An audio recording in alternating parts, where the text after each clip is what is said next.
Hello friends, आप सभी का स्वागत है मिशन क्लासेस में। आज का जो टॉपिक है वो है टॉपिक प्लांट मॉर्फोलॉजी, जो कि बायोलॉजी के एक चैप्टर हैं। तो प्लांट मॉर्फोलॉजी होता क्या है कि पौधों का जो बाहरी भाग होता है, पौधे के बाहरी भाग का अध्ययन करना ही क्या कहलाता है, प्लांट मॉर्फोलॉजी कहलाता है। हिंदी में कहें तो क्या होता है, पादप आकारिकी होता है। तो इससे आपको 36 क्वेश्चन करवाया जाएगा। तो चलते हैं, देखते हैं क्या है क्वेश्चन। तो पहला क्वेश्चन, अंकुरण के समय बीज का कौन सा भाग जड़ का निर्माण करता है। तो अंकुरण के समय जो है जड़ का निर्माण कौन करता है। जैसे कि आप लोगों को पता है कि जैसे मान लेते हैं बीज है, ये बीज का अंकुरण करने छोड़ दिया जाता है। यहाँ पे जो नीचे के जो भूमि की तरफ भागता है, जो मिट्टी की तरफ भागता है, वो क्या कहलाता है, मूलांकुर कहलाता है। वो क्या कहलाता है, मूलांकुर कहलाता है। और ऊपर की तरफ जो भागता है वो क्या कहलाता है, प्रांकुर कहलाता है। प्रांकुर से तना का निर्माण होता है, जबकि मूलांकुर से किसका निर्माण होता है, जड़ का निर्माण होता है। बोलते हैं जड़ का निर्माण किससे होता है, तो मूलांकुर से हो जाएगा। यहाँ पे ऑप्शन बी हो जाएगा। यहाँ पे चलते हैं नेक्स्ट क्वेश्चन पे। क्या कहते हैं, जड़ों के कोशिकाओं लंबे रोमों जैसे भाग को क्या बोलते हैं, रूट हेयर के, इसको क्या बोलते हैं, रूट हेयर कहते हैं। नेक्स्ट क्वेश्चन है, किसी पौधे के वानस्पतिक भाग को क्या बोलते हैं। देखिए, जड़, तन और पत्ती जो कहलाता है वनस्पतिक भाग कहलाता है। क्या कहलाता है, वनस्पतिक भाग कहलाता है। नेक्स्ट क्वेश्चन है, खाना बनाने स्वाद है तो प्रयोग किए जाने वाले जो अदरक होता है एक राइजोम है, जो कि क्या होता है, भूमिगत तना, भूमिगत जड़। तो इसका आंसर याद रखिए, ये भूमिगत तना होते हैं। ठीक है, भूमि के अंदर पाए जाने वाले ये तना है। नेक्स्ट क्वेश्चन है, हम आलू के पौधे का कौन सा भाग करते हैं। तो देखिए आलू हो गया, हल्दी हो गया, अदरक हो गया, ठीक ना, ये सब जो होते हैं तना होते हैं। इसका आंसर क्या हो जाए, यहाँ पे तना हो जाएगा। लेकिन गलत कथन को चुने। पत्तियों में कोशिकाओं ऊपरी और निचली परत को क्या बोलते हैं।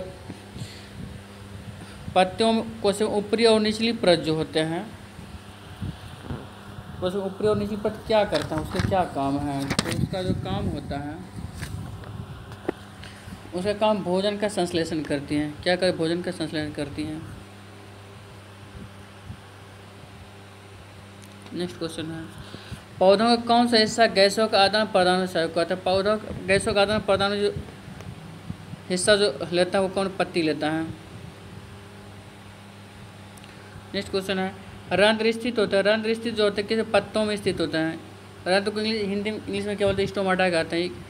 एक किस स्थित होता है, तो पत्तों में स्थित होता है। नेक्स्ट क्वेश्चन है, फूलों का अंडाशय के अंदर छोटे मनके जैसे संरचना को क्या कहते हैं। इसको बीजांड कहा जाता है। क्या कहा जाता है, उसको बीजांड कहा जाता है। नेक्स्ट क्वेश्चन है कि डैश फूल का एक मादा परिणत आकार है। तो देखिए, फूल का चार चक्र होता है। तो फूल का चार चक्र में जो होता है, पहला क्या होता है, बाह्य पुंज होता है। पहला जो होता है बाह्य पुंज होता है, बाह्य पुंज। दूसरा जो होता है दलपुंज होता है। और तीसरा जो होता है पुमंग होता है। ठीक ना। चौथा जो होता है जयांग होता है, यानी कि स्त्री केसर होता है। ठीक ना। तो पुमंग जो होता है वो नर जनन भाग होता है, जबकि जांग यानी स्त्री केसर जो होता है ये फीमेल जनन भाग होता है, मादा जनन भाग होता है। तो फूल का बोलते हैं एक मादा प्रजनन अंग कौन सा है, तो स्त्री केसर हो जाएगा यहाँ पे इसका आंसर।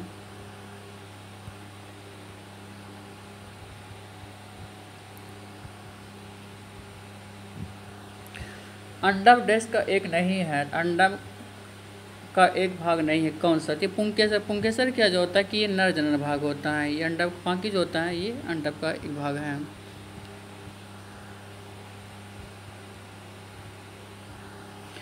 लेकिन कौन सा फसली पौधों के लिए प्रयुक्त सूक्ष्म पोषक तत्व होता है। जो आयरन होता है वो क्या होता है, फसली पौधों के लिए सूक्ष्म पोषक तत्व होता है।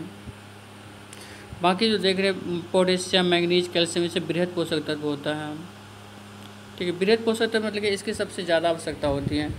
सूक्ष्म पोषक तत्व मतलब कि इसको कम मात्रा में आवश्यकता होती है। इसका आंसर क्या हो गया यहाँ पे, और ये हो गया।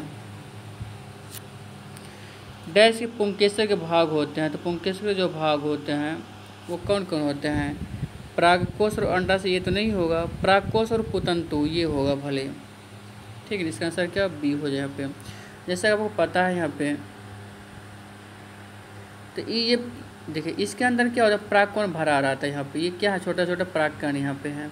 और ये पूरी जो कहलाती है ये परागकोश कहलाता है। परागकोश के अंदर क्या होता है, परागकण भरे रहता है। और ये क्या करता है, ये तंतु कहलाता है। ये वाला भाग क्या कहलाता है? तंतु कहलाता है यहाँ पे, जिसको पुतंतु भी कहते हैं। और ये क्या कहता है?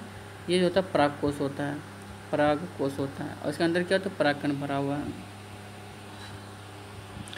डैश एक एकलिंगी पुष्प होता है। तो ये पपीता, गुड़हल, सरसों, सूरजमुखी, तो पपीता जो होता है एकलिंगी पुष्प होता है। एकलिंगी पुष्प जैसे कि आप लोगों को पता है कि अधिकतर फूल जो द्विलिंगी होते हैं। देखिए, जिस फूल पे दोनों यानी कि पुमंग और जांग ये दोनों रहे उपस्थित, वो क्या कहलाएगा? उभयलिंगी पुष्प कहलाएगा। जिस फूल पे पुमंग और जांग में से कोई एक रहे तो क्या कहलाएगा? एकलिंगी पुष्प कहलाता है। ठीक ना। नेक्स्ट क्वेश्चन, डैश को बोलेंगे पुष्प के रूप में जाना जाता है। तो सरसों जो होता है यहाँ पे उपलिंगी पुष्प को, बाकी तरबूज, खीरा, पपीता जो होता है एकलिंगी पुष्प होता है। फूल के नर जनन भाग को क्या कहते हैं? देखिए, फूल के जो नर जनन भाग उसको क्या बोलते हैं? पुंकेसर कहता है। उसको क्या कहते हैं? पुंकेसर। फूल के हिस्से के जिस आधार पर उपस्थित होता है उसे क्या कहते हैं? उसे पुष्पासन। फूल के हिस्से जिस आधार पर स्थित होते हैं उसको क्या कहते हैं? उसे जो कहा जाता है पुष्पासन कहा जाता है।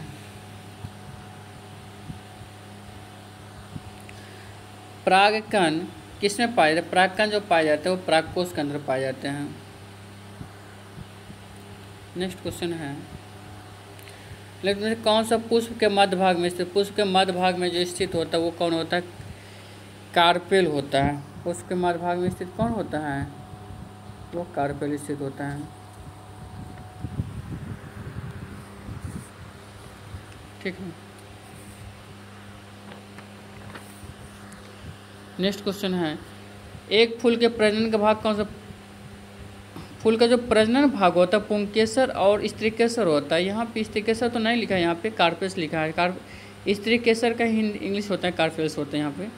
तो ऑप्शन ए हो जाएगा यहाँ पे।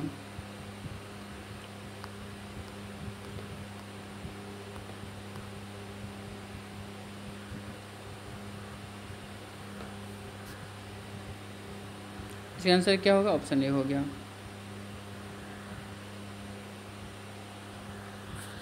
प्रजनन के लिए फूलों के में आवश्यक अंग होते हैं। तो प्रजनन फूलों में आवश्यक अंग जो होते हैं पुंकेसर और स्त्रीकेसर होता है। ऑप्शन बी हो जाएगा। पुष्प में स्त्रीकेसर के शीर्ष भाग को क्या बोलते हैं? पुष्प के स्त्रीकेसर का जो शीर्ष भाग को जो कहते हैं उसको क्या कहते हैं? उसको बोलते हैं वर्तिकाग्र कहते हैं। उसको क्या बोलते हैं? वर्तिकाग्र कहते हैं। पुष्पों का मादा जनन अंग कौन सा होता है? पुष्पों का जो मादा जनन अंग होता है वो कार्पेल होता है। डैश पौधों का नर प्रजनन अंग है। तो पुंकेसर जो होता है पौधों का क्या होता है? वो नर प्रजनन अंग होता है। निम्नलिखित में से कौन सा भाग वनस्पतिक जनन में हिस्सा नहीं लेता है?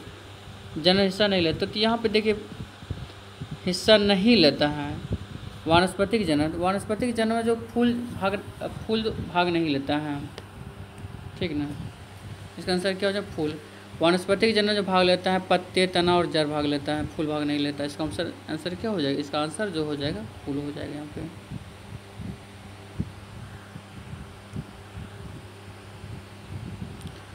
चलते हैं नेक्स्ट क्वेश्चन पे। निम्नलिखित में से कौन बीज अंकुरण के दौरान आगामी प्रोरोस में विकसित होता है? ठीक ना। तो इसका आंसर क्या हो जाएगा? इसका आंसर जो हो जाएगा यहाँ पे प्रांकुर हो जाएगा यहाँ पे।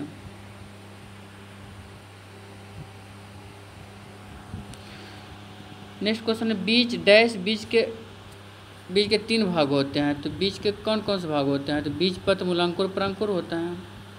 बीज में तो यही होता है, बीज पत्र हुआ, मूलांकुर हुआ, प्रांकुर। जो ऊपर भाग था प्रांकुर कहलाता है और जो नीचे भाग था क्या? मूलांकुर कहलाता है। मूलांकुर से जड़ का निर्माण होता है जबकि प्रांकुर से तना का निर्माण होता है। इसका आंसर क्या? ऑप्शन बी हो जाएगा। पौधे भविष्य के लिए खाद्य को बीज के डैश में संग्रहित करते हैं। पौधे भविष्य के लिए खाद्य को बीज के डैश में संग्रहित करते हैं। तो किस में संग्रहित करते हैं?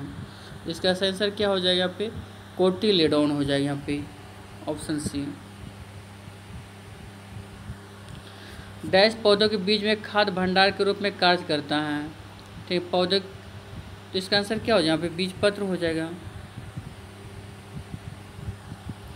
टमाटर क्या है? टमाटर जो होता है ये फल होता है। ऐसे होता है फल, लेकिन इसका सब्जी के रूप में यूज किया जाता है। इनमें से किससे संबंधित फल के रूप में प्रयोग किया जाता है? फल के रूप में किसका? टमाटर का प्रयोग किया जाता है। लेकिन में से कौन सा बहुबीजी फल नहीं है? देखिए पपीता, लीची, सेब ये तो बहुबीजी होता है क्योंकि इसके अंदर बहुत सारे बीज होते हैं। सॉरी, यहाँ पर पपीता के अंदर के बहुत सारे बीज, लीची, सेब के अंदर भी के बहुत सारे बीज, अनार के अंदर के बहुत सारे बीज, लेकिन लीची के अंदर एक ही बीज होता है। तो यहाँ पे आंसर क्या हो जाए? यहाँ पे लीची हो जाएगा। यहाँ पे कौन सा एक फलीदार पौधा इसमें जो मटर हो जाएगा। मटर, चना सब क्या होता है? फलीदार पौधा में आता है। केले के खाने योग्य हिस्सा क्या कहलाता है? केले का जो खाने योग्य हिस्सा जो होता है वो क्या होता है? जिसका अंतःफल भित्ति और मध्यफल भित्ति हो जाएगा। तो बाह्य फल भित्ति में छिलका होता है, छिलका खाया नहीं जाता है। तो इसका आंसर क्या होगा? ऑप्शन बी हो जाएगा। लेकिन कौन सा अपने जीवन काल में केवल एक ही बार फल देता है? तो क्या हो जाएगा? केला हो जाएगा। जीवन काल में एक ही बार फूल देता है। ये लास्ट क्वेश्चन है। पादप का एक वर्दी भाग है, नहीं है। तो पादप का एक वर्दी भाग नहीं है, तो इसका आंसर क्या? फल हो जाएगा। यहाँ पे इसका आंसर क्या हो जाएगा? यहाँ पे फल हो जाएगा। यहाँ पे क्योंकि यहाँ पे देखिए, यहाँ पे पत्ती, जड़ और तना जो होते हैं वर्दी भाग होता है। यहाँ पे फल जो होता है वर्दी भाग नहीं होता है, तो बोलते हैं वर्दी भाग नहीं है, तो यह आंसर क्या हो जाएगा? फल हो जाएगा। इस तरह से आपको 66 क्वेश्चन करवाया गया। आप सभी को वीडियो देखने के लिए बहुत बहुत धन्यवाद। हम मिलते हैं नेक्स्ट वीडियो के साथ।